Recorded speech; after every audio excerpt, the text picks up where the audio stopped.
Hey guys, welcome back to my channel. Guys, आज से मैं new Thai BL series Chains of Heart का explanation start करने वाली हूँ। बहुत दिनों बाद मैं कोई थाई सीरीज एक्सप्लेन करने वाली हूँ। और गाइस, कॉपीराइट की वजह से टाइटल मैंने चेंज कर दिया है।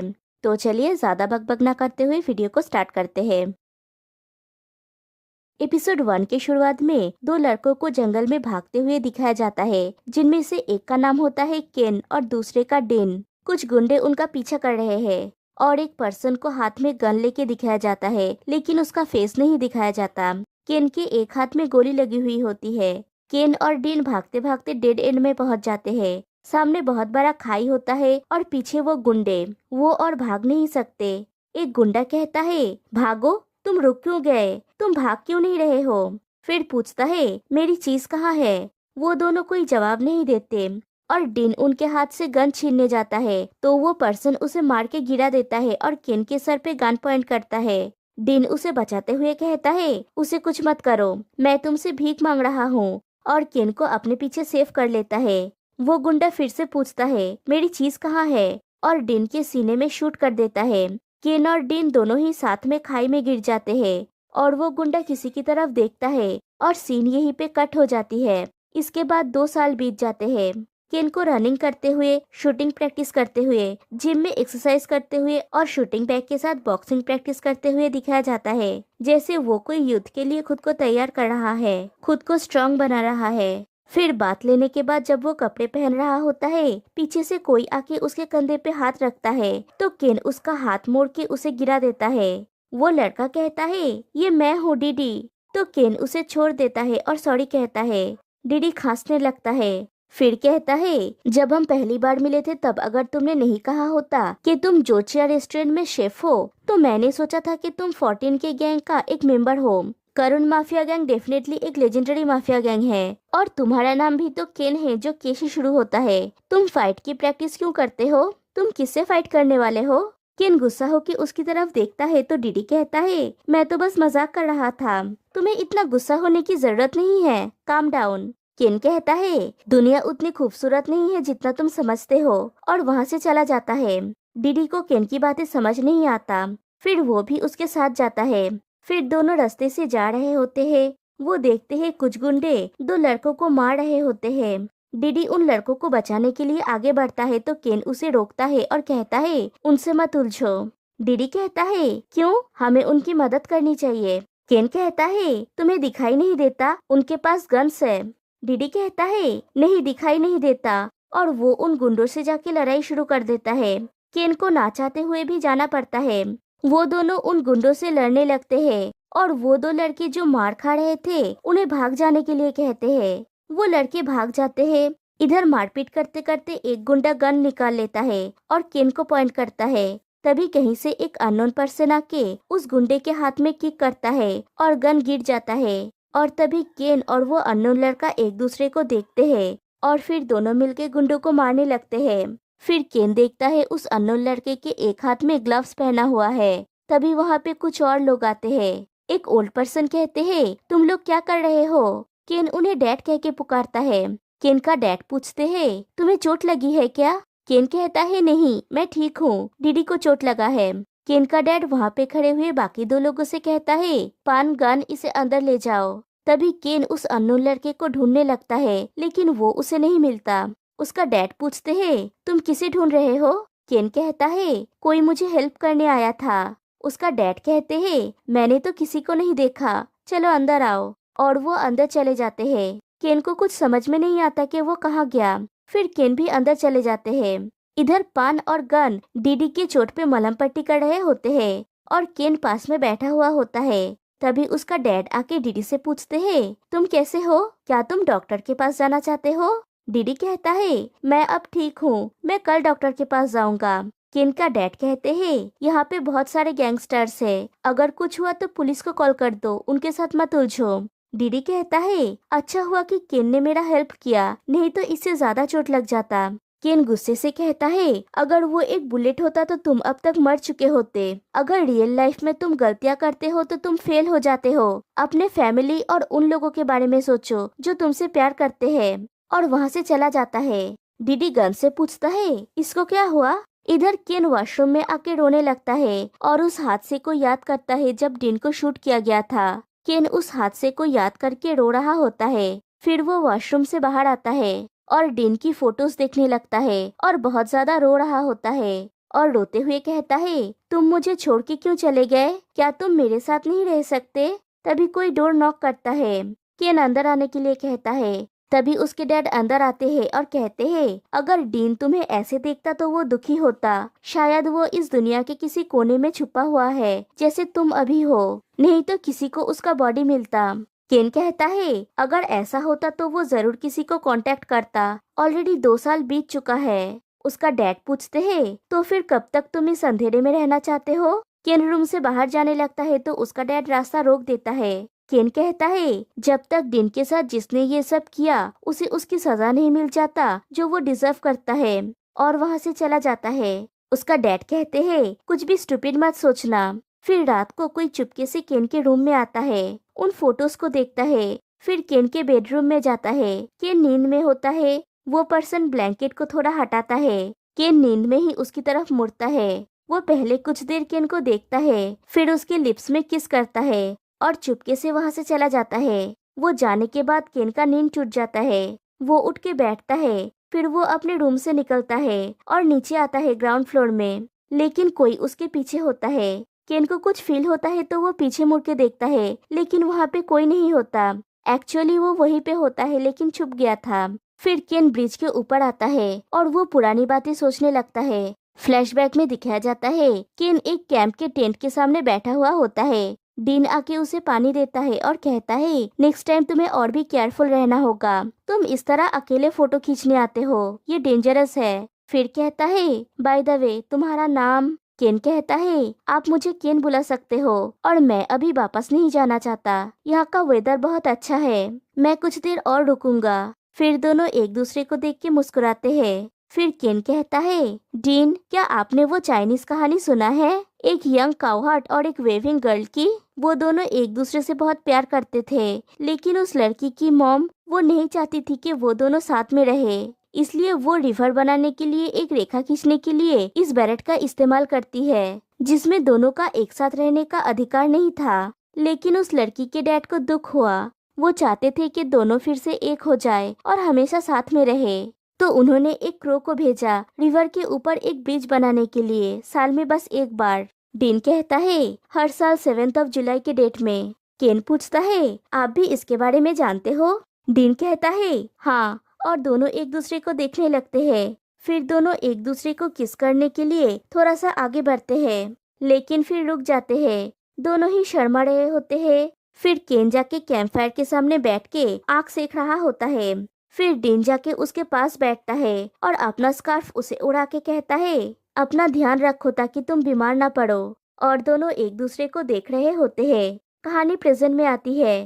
केन ये सब सोच रहा होता है, तभी एक लड़की के साथ उसका धक्का लग जाता है और वो गिरने वाला होता है। लेकिन वही अननोन पर्सन आके उसे पकड़ लेता है जिसने उसके लिए फाइट किया था। केन कहता है, आप वही है जिसने मुझे हेल्प किया था, आई एम सॉरी। वो पर्सन कहता है, इट्स ओके, वो मैं हूँ जिसे सॉरी कहना चाहिए। क्या मैंने तुमको डरा दिया? केन कहता है, नहीं, इट्स ओके। फिर पूछता है, आप थाई हो? वो पर्सन कहता है, मैं यहाँ रहता हूँ, थाईलैंड में मेरा एक बिजनेस है, इसलिए मैं थोड़ा थोड़ा थाई बोल सकता हूँ। मैं पीटर लुई हूँ। केन कहता है, मैं केन हूँ। पीटर कहता है, नाइस टू मीट यू, और अपना हाथ बढ़ा देता है और दोनों हैंडशेक करते हैं। पीटर पूछता है, क्या तुम्हें स्टार गेजिंग पसंद है? केन पूछता है, क्या? पीटर कहता है, स्टार गेजिंग, लेकिन तुम्हें माउंटेन के टॉप में जाना होगा। क्या तुमने कभी थाईलैंड से स्टार्स देखा है? केन कहता है, हाँ, मैंने देखा है। पीटर कहता है, मैंने भी देखा है। फिर केन को देखते हुए कहता है, ये ब्यूटीफुल है। केन भी उसकी तरफ देखता है और थोड़ा एम्बेरस हो जाता है। पीटर पूछता है, तुम इस समय यहाँ पे क्या कर रहे हो? केन कहता है, मुझे नींद नहीं आ रहा था, इसलिए मैं टहलने के लिए बाहर आ गया। पीटर कहता है, ये अजीब है। केन पूछता है, नींद ना आना अजीब है? पीटर कहता है, मुझे भी नींद नहीं आ रहा था। फिर कहता है, मैंने उन लोगों को शाम को देखा, वो गैंगस्टर निरस्त्र इंसानों पे हमला किया, इसलिए मैंने उनकी मदद की। नेक्स्ट टाइम उन्हें और भी ज्यादा केयरफुल रहना होगा।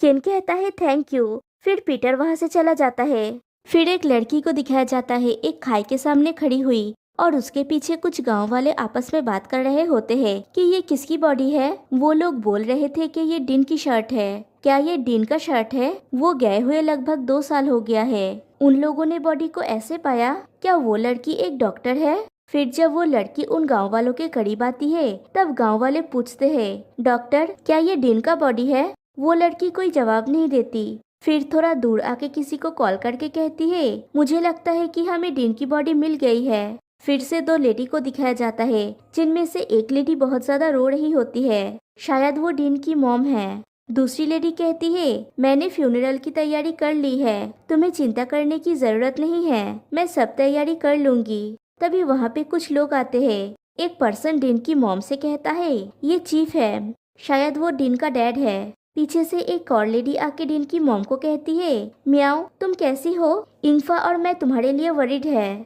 चीफ पूछता है, तो तुम लोगों ने डीन की बॉडी ढूंढ लिया है? डीन का डैड कहते हैं, हमने ढूंढ लिया है लेकिन हम उसे पहचान नहीं पा रहे हैं। पहली वाली लेडी कहती है, ऑलमोस्ट 2 साल हो गया है, अच्छा हुआ कि उसका पता चल गया है। चीफ कहता है, वन देवता की दया और सहानुभूति होगी, वो लोग उसे खोजने के लिए लगभग पूरी दुनिया पलट दिया है और वो इतनी आसानी से मिल गया। मैं और ए अभी भी डीन के जिंदा रहने की प्रार्थना करते हैं। फिर डीन के डैड से कहता है, अगर किसी भी चीज की जरूरत हो तो मुझे कहना।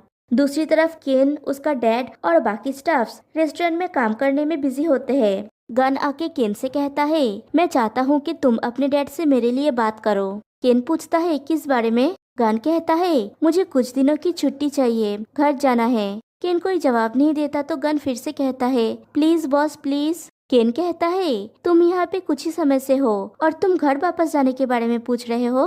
गन कहता है, मुझे घर में कुछ इम्पोर्टेंट काम है इसलिए मुझे वापस जाना होगा, प्लीज। केन कहता है, तुम्हें खुद जाके उनसे पूछना होगा। गन कहता है, अगर मैं जाके उनसे पूछूंगा तो वो मुझ पे चिल्लाएंगे, बॉस प्लीज हेल्प मी। तभी गन को कोई ऑर्डर लेना होता है तो वो वहाँ से चला जाता है। फिर केन के पास नैन आके कहती है, केन कोई तुमसे मिलने आया है। केन पूछता है, कौन है? फिर उन लोगों की तरफ देख के कहता है, ईट पायु। वो दोनों केन से पूछते हैं, कैसे हो तुम? फिर पायु केन से कहता है, तुमसे कांटेक्ट करना कितना डिफिकल्ट है। केन कहता है, तुम दोनों अभी भी सेम हो, तुम यहाँ पे कैसे आए? क्या तुम्हें कुछ चाहिए? पायु कहता है, उसे तुमसे कुछ इम्पोर्टेंट बात कहना है। ईट कहता है, हाँ ये बहुत इम्पोर्टेंट है। और वो कहने जाता है तभी पायु उसे रोक देता है क्योंकि आसपास गन था। पायु कहता है, हम बाहर जाके बात करते हैं। वो लोग बाहर आके केन को डीन के बारे में बताते हैं। केन पूछता है, डीन मिल गया है? पायु कहता है, हाँ हमने उसे ढूंढ लिया है, दुनिया अनुचित है, उसके साथ कोई मिरेकल क्यों नहीं हुआ? ईट केन से कहता है, थाईलैंड वापस चलो, तुम्हारे पेरेंट्स तुम्हारे लिए चिंतित है और तुम्हें तो डीन के फ्यूनरल में भी जाना है। पायु ईट से कहता है, तुम्हारे माइंड में ये बात आया भी कैसे? पहले सोचो वो कैसे वापस जा सकता है। सिर्फ हम जानते हैं कि केन अभी भी जिंदा है, अगर वो वापस जाएगा तो उसका मर्डर हो सकता है, सोचो इसके बारे में। ईट कहता है, हाँ तो तुम यहीं पे रहो। फिर केन अकेले एक रास्ते से जा रहा होता है तभी उसके ऊपर पीछे से कोई हमला कर देता है और उसके गले में स्टेप करता है। तभी एक और पर्सन आके उस हमलाकारी के ऊपर हमला कर देता है और वो हमलाकारी वहाँ से भाग जाता है। फिर वो इंसान केन को उसके नाम से बुलाने लगता है लेकिन केन उसके बाहों में ही बेहोश हो जाता है। फिर जब केन होश में आता है तब वो देखता है वो एक रूम में है जहाँ पे लाइट बहुत कम है।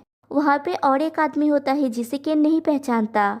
वो आदमी केन को होश में आते देख कहता है, हाय तुम जल्दी रिकवर हो गए, मैं थाई हूँ, ये मेरा क्लिनिक है, तुम्हें कुछ कहने की जरूरत नहीं है, तुम बहुत लकी हो कि तुम्हें गला घोट कर नहीं मारा गया। फिर केन को चेक करके कहता है, तुम्हारे व्हाइट आई बॉल और फेस से थोड़ा ब्लीडिंग हुआ है, क्लेवर हो कि तुमने अपने हाथ से खुद को कवर कर लिया, नहीं तो तुम मारे जाते। ये कोई यूजुअल क्लिनिक नहीं है, ये मेरा ड्यूटी भी नहीं है, मुझे ये भी जानने की जरूरत नहीं है कि तुम कौन हो या फिर तुम्हें कौन लाया है। केन बहुत कोशिश करने के बाद उठ के बैठ पाता है। वो पर्सन केन को एक कागज का नोट देते हुए कहता है, उसने ये तुम्हारे लिए छोड़ा है। केन वो नोट लेता है। वो पर्सन कहता है कि तुम अब जा सकते हो। केन उस नोट को लेके वहाँ से जाने लगता है। वो पर्सन कहता है, उसने कहा कि उसने टी को कॉल किया। केन कुछ सोचता है, फिर उस रूम से निकल जाता है। बाहर आके केन उस नोट को खोल के पढ़ता है। उसमें लिखा हुआ होता है, डेंजर, थाईलैंड में वापस मत जाओ मेरे दोस्त। फिर केन वहाँ से चला जाता है। जब वो रेस्टोरेंट पहुँचता है तो देखता है सब कुछ बिखरा पड़ा है। केन अपने डैड के लिए वरीड हो जाता है और उनसे जाके पूछने लगता है कि आपको क्या हुआ। उसके गले में चोट लगने की वजह से वो ठीक से बात नहीं कर पाता है। उसका डैड कहता है, मैं ठीक हूँ, मेरे लिए चिंता मत करो, तुमको खुद के लिए चिंता करनी चाहिए। नैन कहता है, ये वही गैंग है जिसके साथ तुमने उस दिन फाइट किया था। कोई हमारी मदद करने आया था और वो उन लोगों को लेके गया। और दिखाया जाता है उन गुंडों का हाथ बांध के और मुंह में काला कपड़ा डाल के लटका के रखा हुआ है और कोई उनको मार रहा होता है। केन का डैड कहते हैं, मुझे नहीं पता कि वो कौन है। वो मोटरसाइकिल पे आया, पूरा काला कपड़ा पहना हुआ था और साथ में हेलमेट। तभी एक स्टाफ दौड़ के आता है और कहता है, बॉस, कोई मोटरसाइकिल लेके यहाँ पे आया था और ये फोन रेस्टोरेंट के सामने फेंक के चला गया। केन उसके हाथ से वो फोन लेता है। उसमें एक वीडियो चल रहा होता है कि कोई पूरा काला कपड़ा पहने हुए उन गुंडों को मार रहा होता है। इधर उन गुंडों को मारने के बाद वो पर्सन कोई चीज लेके माइक्रोवेव में रख के उसे ऑन कर देता है और वहां से बाहर निकल जाता है और अंदर पूरा ब्लास्ट हो जाता है। लेकिन उस पर्सन का चेहरा पूरा नहीं दिखाया जाता और यहीं पे एपिसोड 1 एंड हो जाती है। तो गाइस, कैसा लगा आपको इसका फर्स्ट एपिसोड? तो फिर मिलते हैं गाइस नेक्स्ट वीडियो में। तब तक के लिए बाय बाय।